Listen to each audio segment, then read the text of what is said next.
Miskien moet jy nou kyk na hierdie notas so goeders en dan dit, soos jy verder lees, vra wanneer dit daar by jou opkom. Ja. Die eerste ding wat 'n mens moet verstaan hierso, wat vir my belangrik is dat die Bybel is nie sommer net 'n boek nie. Dit is iets wat God spesifiek en spesiaal laat optrek het, nie vir demone nie vir duiwels nie vir sataniste nie, maar vir sy kinders, vir die kinders van God. Sy eie skepping, dit wat hy gemaak het en wat hy gesê het op die 6de dag na hy die mens gemaak het, so alles is net great. Hierdie hele beginsel van wat ons verstaan van die Bybel kan 'n bepalende invloed hê op waar ons gaan wees en hoe ons gaan verstaan en hoe ons ingelig gaan wees oor wat God wil gaan en miskien gaan gebeur. Sê in die langer termyn gaan gebeur.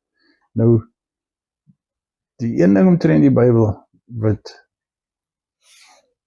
uitstaan, is dat die aanhef tot die Bybel, Genesis 1, ons weet dat die eerste 5 boeke, die Pentateug, is deur Moses opgeteken. Nou, Moses het 2 interaksies gehad met God. Die een was by die braambos, toe die engel van die Here daar gestaan het, of God was self daar gewees en die braambos het gebrand, maar nie uitgebrand nie. Ons weet nie dat daar gebeur het nie. En eintlik was dit 3 keer, want toe gaan Moses, toe hulle nou weggetrek het uit Israel, uit toe die Israeliete amper seker ontvoer, of uitgebring het vanuit Egipte uit. En toe hulle deur die Rooi See is, en kom weer die berg Sinai, toe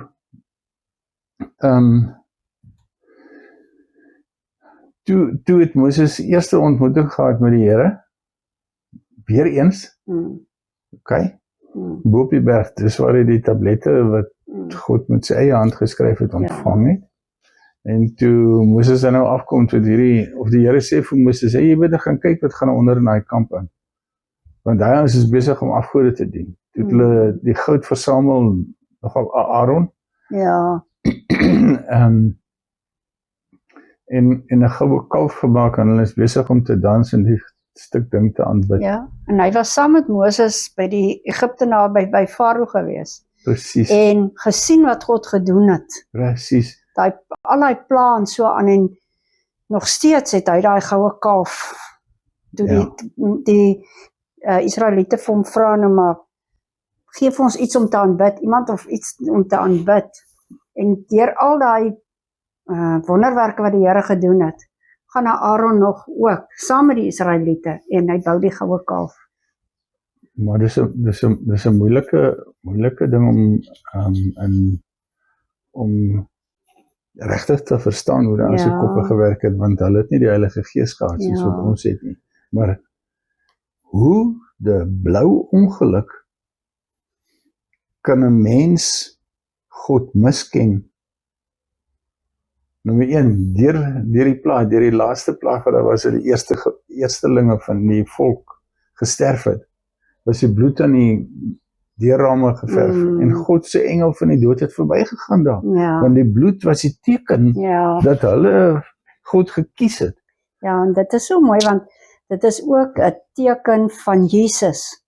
Ja, dis Jesus. Passover, want wat die beskerming bied, want hy doodsengel het gepassover. Hy het verbygegaan, al die deure wat die bloed aangehaal het. En Jesus se bloed, voordat hy dood is, het hy ook die Passover, daai maal gehad met sy disippels. En vir hulle vertel wat gaan gebeur. So, mens kan die twee Jy kan die twee gebeurtenis, jy kan die profetiese waarde van dit wat gebeur het in Egipte, kan jy vereenselwig, want dit wat fisies eintlik afgespeel het in Jesus se lewe en die einde van sy lewe op aarde. Sy bloed geskenk het.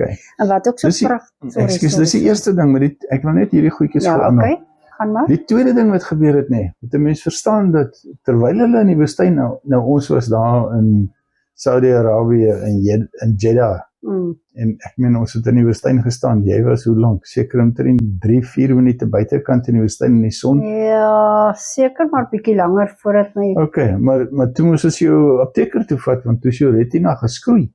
Ja, hy was bloedrooi geweest. Ja, want met ander woorde, daai plek raak onhebbelijk warm.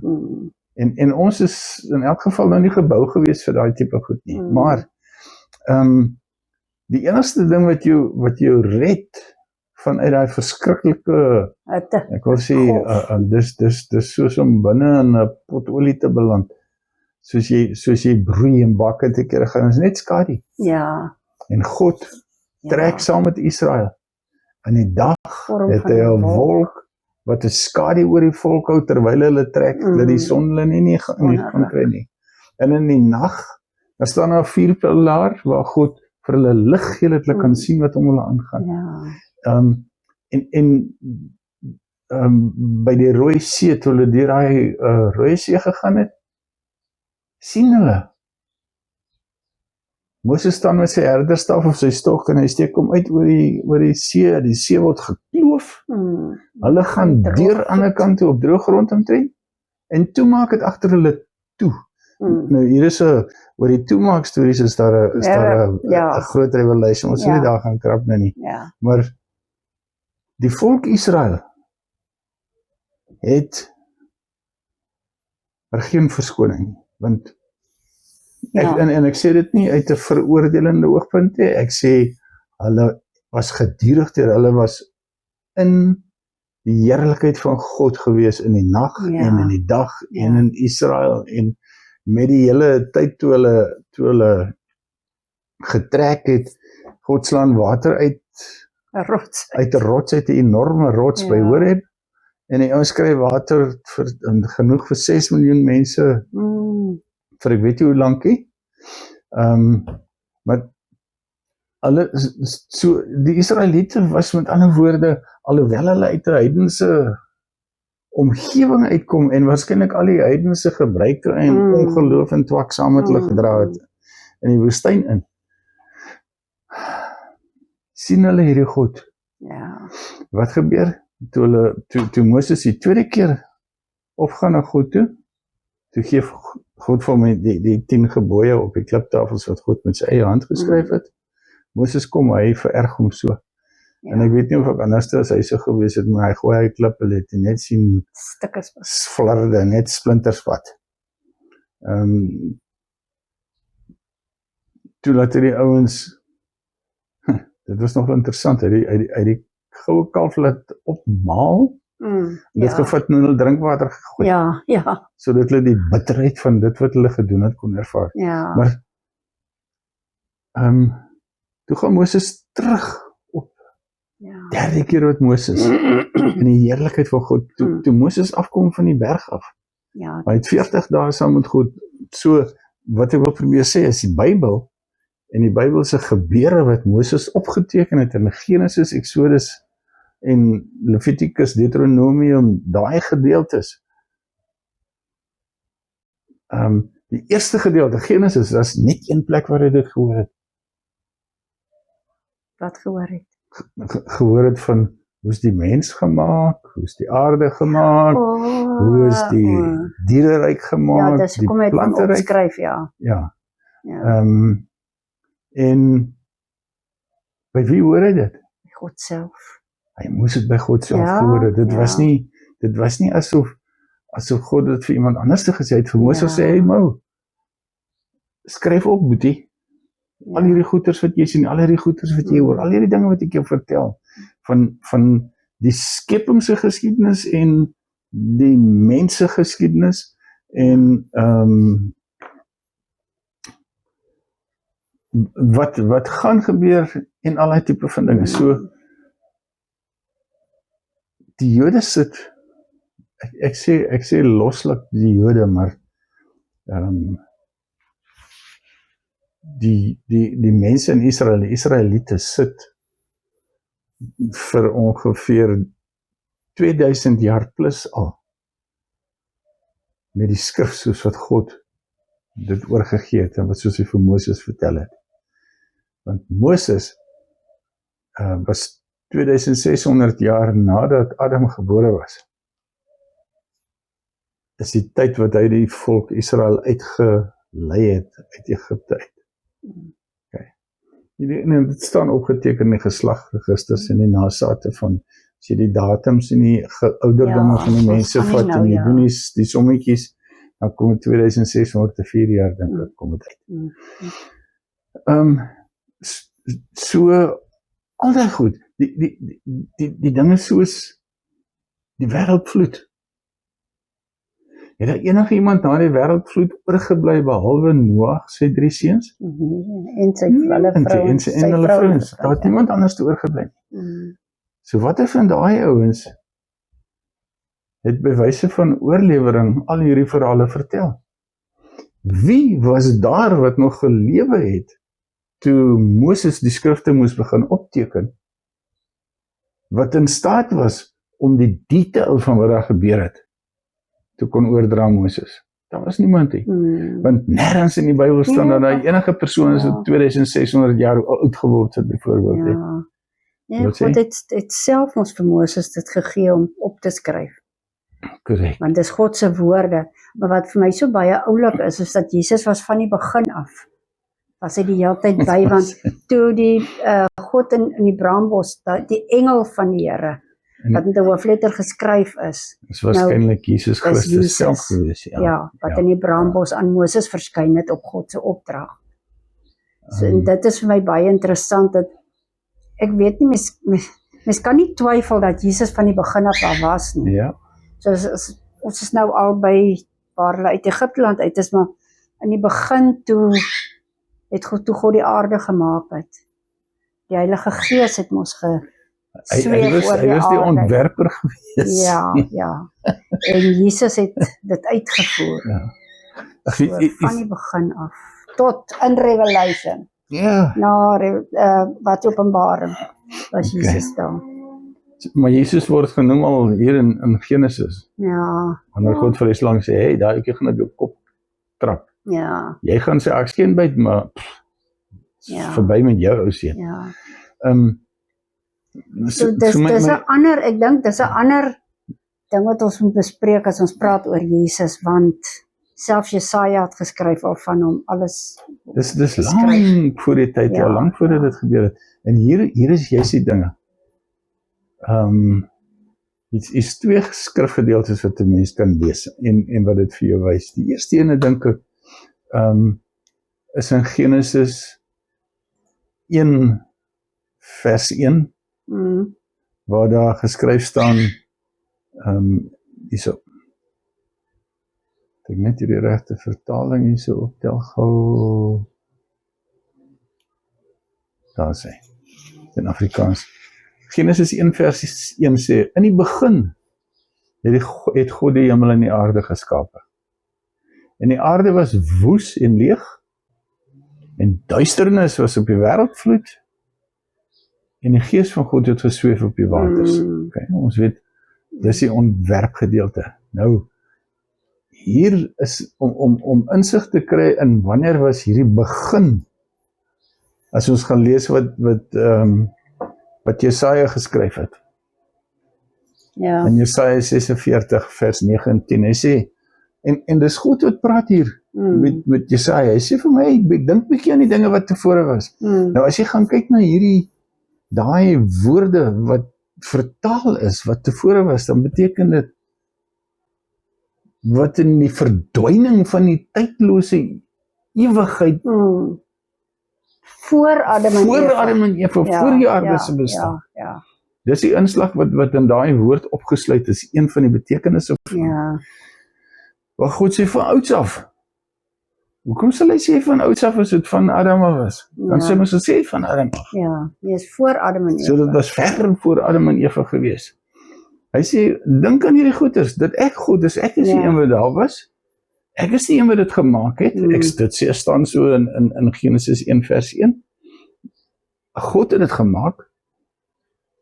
En dan sê God, daar is geen ander God nie. Geen ander nie. Daar is nie enkele ander sogenaamde ding wat homself laat ken as God. Ja. Wat in staat is om enige iets te kan skep uit niks uit nie. Ja. Right. Nou sê die Here in Jesaja 46 vers 10, en hier is die ding,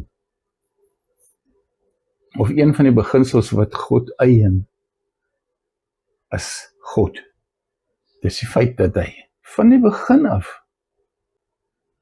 verkondig hy die einde. Ja. So hy openbaar wat in die einde gaan gebeur van die begin af. Ja. Nou worry, daar was nog nooit 'n mens, selfs die duiwelse goed, kom na Jesus toe hulle hom versoek in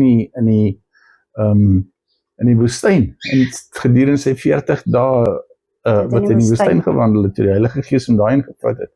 Selfs die vyand kom met onsekerheid, hy het nie geweet wat gaan daar nie. Ja. En hy probeer Jesus triek, hy sê met die woord nogal. Ja, en dan sê God hierso vir Jesaja, hy sê man, ek verkondig die einde van die begin af en van die voortyd.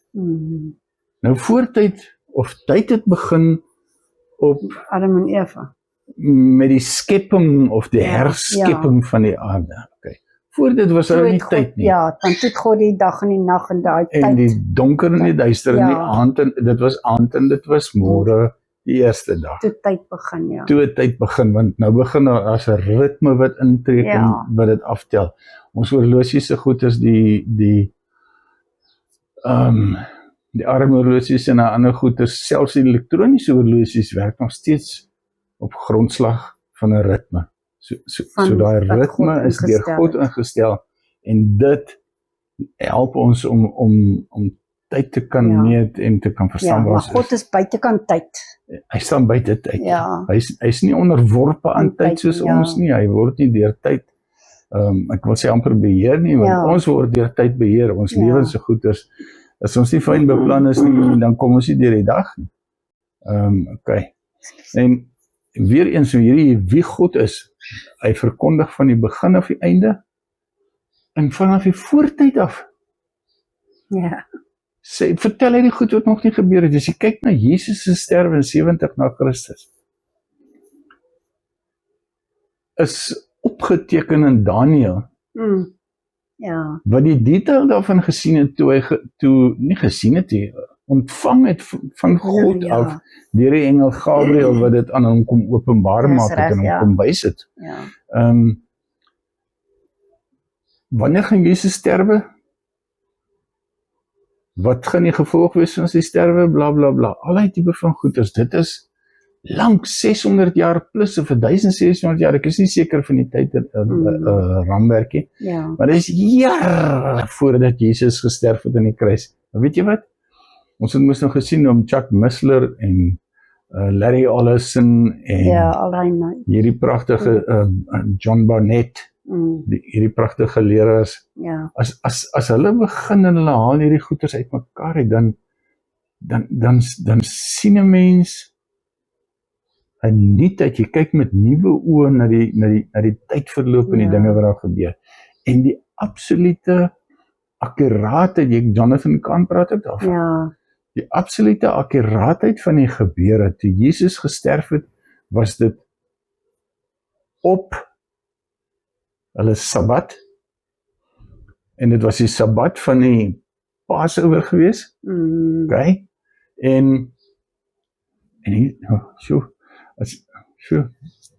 kan ek net goed teruggaan nou Moses in die ons moet eintlik Jesus hou vir 'n ander vir 'n ander tydjie, want daar's so rykheid omtrent. Dit ons nou nie afdwaal van wat jy nou begin het hierso. So ons hou dit vir later, want dit is fantasties om daai verbintenisse goed te kry.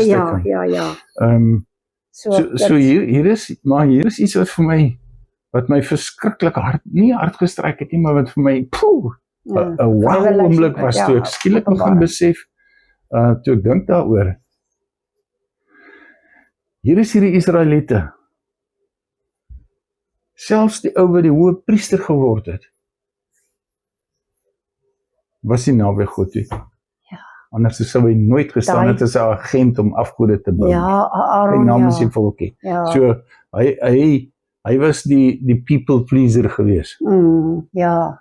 Kan jy sê, amper, jy weet, is nou 'n erge ding om te sê oor hom, maar dit was hy gewees op daai stadium. Ja, en dit nadat hy verordeneer is, gekonsekreer is, in die allerheiligste, en hy kon nie in die allerheiligste ingaan, nog steeds het hy teruggegaan, en dit was voor daai... Ek dink dis voordat Moses afgekom. Moses het afgekom van God af met die wet, en met al hierdie geskiedenis van Genesis, van die wêreldvloed, en van Henog, en al hierdie ander pragtige mense, en toe hy van die berg afkom met daai stories, toe leer hy die ouens. Ja, En die Bybel sê ook dat hy so, sy aangesig het so geskyn het, hy homself moes toemaak. Dis reg, ja, dat die mense bang geword het. Ja.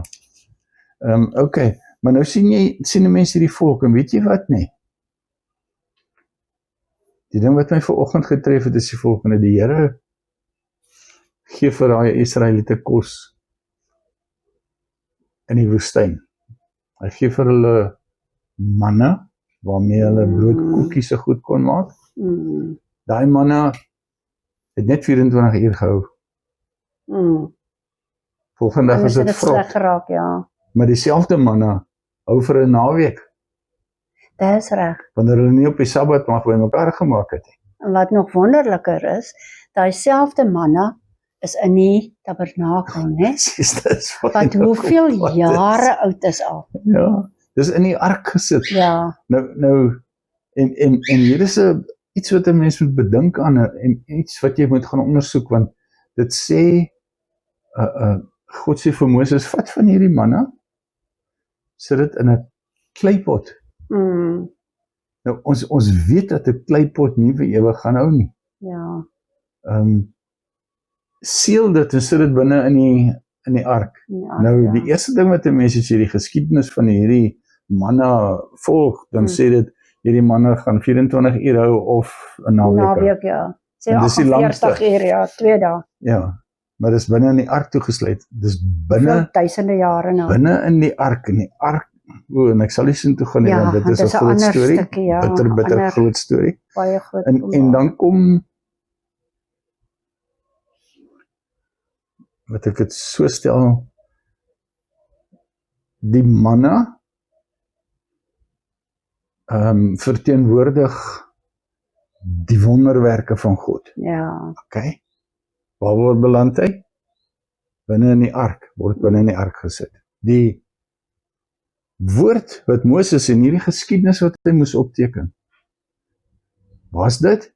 Die oorspronklike is binne in die ark ingesit. Dit staan in die Bybel dat hy dit aan die kant moes inskuif. Hy moes dit daar insit en dit daar los. En dan natuurlik die ander Aaron se staf wat oornag uitgespreid het, bloeisels gekry het en vrugte gedra.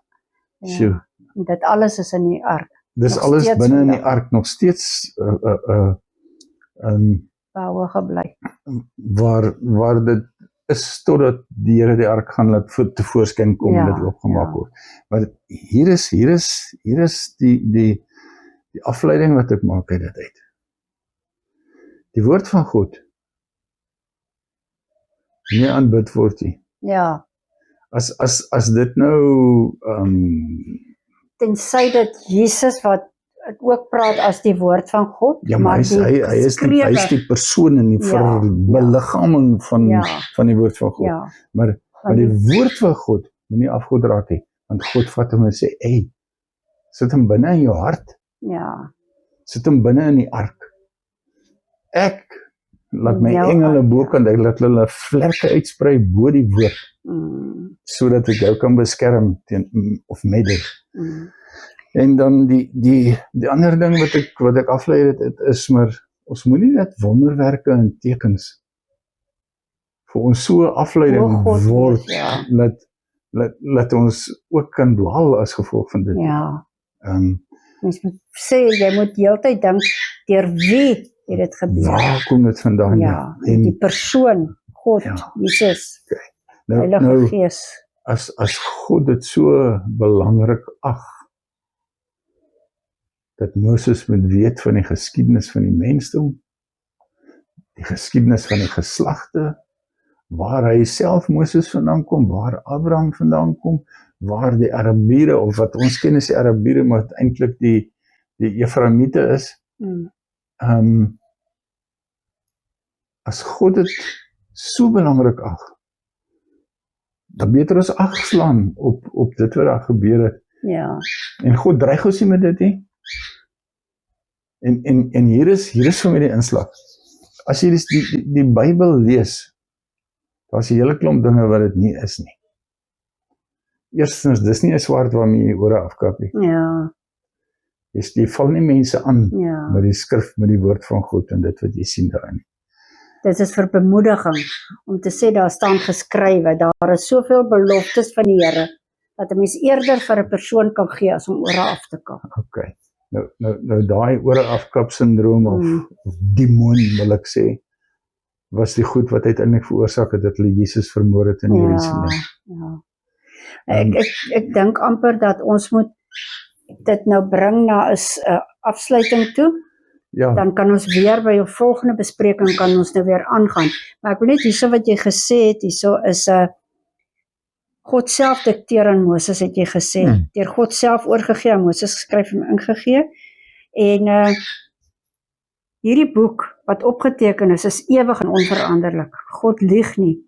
En het nie nodig om homself te bewys of te regverdig teenoor enige individu nie.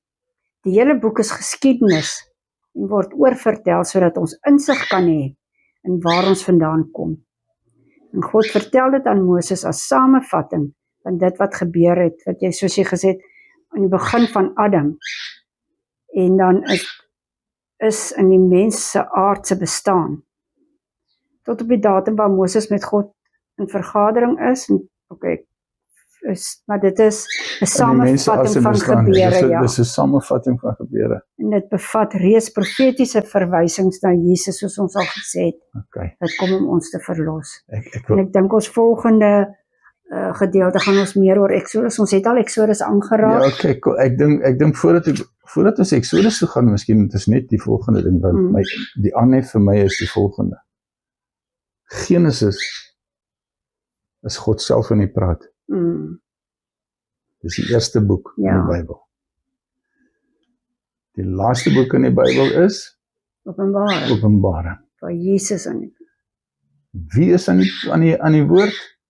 Jesus. Ja. Tussenin is daar profete en psalms en allerlei ander gesigte wat gesien is, wat opgeteken is, allerlei tipe goed.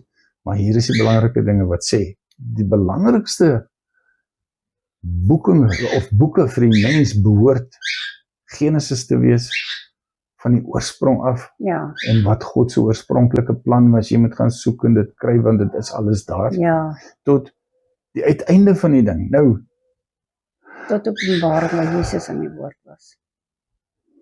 Die boek Openbaring praat tot aan die einde van die 1000-jarige vrederyk. Ja. So toe Jesus gesterf het, was dit 2000, so dis die boek Openbaring sien al 3000 jaar in die toekoms wat gaan gebeur. So, en daar's net een wat dit kan doen. Ons het gesien net Jesaja 46 vers 9 en 10. Dis net God wat van die begin af die einde kan verkondig. Ja.